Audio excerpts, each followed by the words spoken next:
this tutorial I'm going to be showing you how to crochet one of these cute flowers. Start by making a slip knot using your preferred method. This is how I prefer to make my slip knots. Then start by making 4 chains. 1, 2, 3, 4. Slip stitch in the first chain to make a ring. So I'm putting my hook into this chain. It doesn't really matter which bit of the chain you put it into. I'm just putting it in over here like that, and I'm going to make a slip stitch, so yarn over, pull through everything on the hook. Now this doesn't look like a ring of chains, but if I give it a bit of a pull, we should be able to reveal a space at the center where we're going to crochet our first round. Start round 1 with 1 chain. That does not count as a stitch. Now work 10 single crochets. That's US single crochets. They're called doubles in the UK.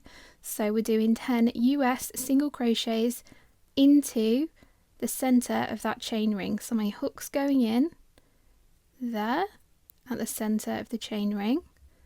Yarn over, pull up a loop, yarn over, pull through 2. First single crochet made, we're going to make 9 more. Second single crochet made. So continue making those single crochets until you've made 10 total, and then I'll meet you back here. So there are my 10 single crochets worked into the chain ring, and you have a choice here.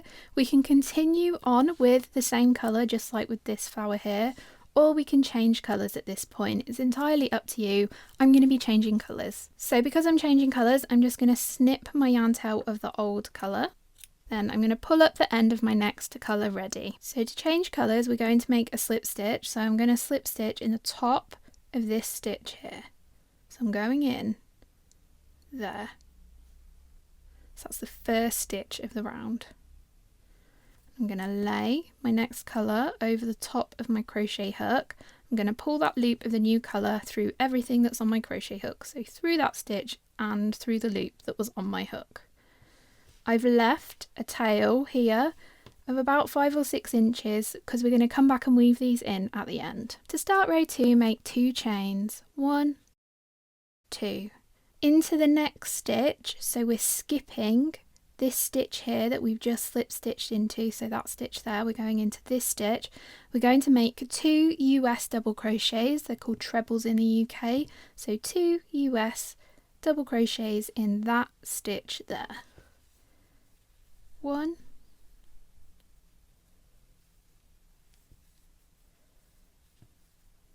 2.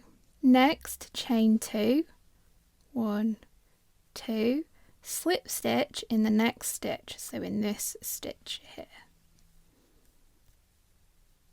Then chain 2, 1, 2, and work 2 double crochets into the next stitch. 1, 2.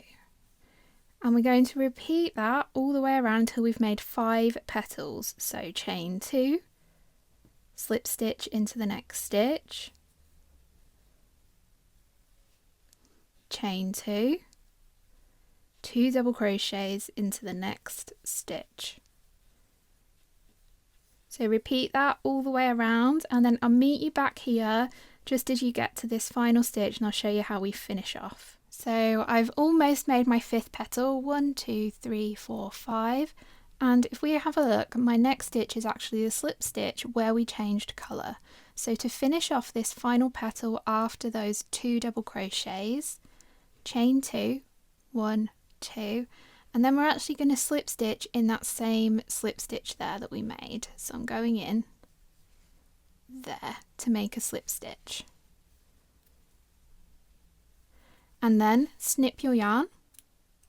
Use your crochet hook to pull that yarn through the slip stitch we just made and give it a pull to tighten.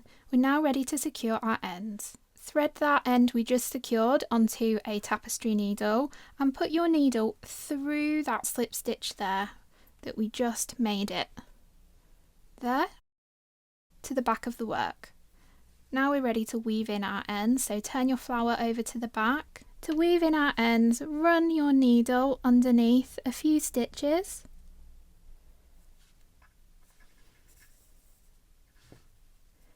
Then pick up a loop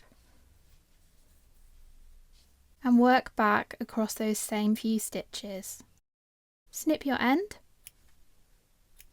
and then repeat for all of the other ends. I'm going to pop a tutorial over here for a crocheted leaf, this crochet leaf in fact that I think is the perfect size to pair with these flowers. I'll also pop a tutorial over here for a slightly bigger flower if that's your preference. I'll see you again next week for another tutorial.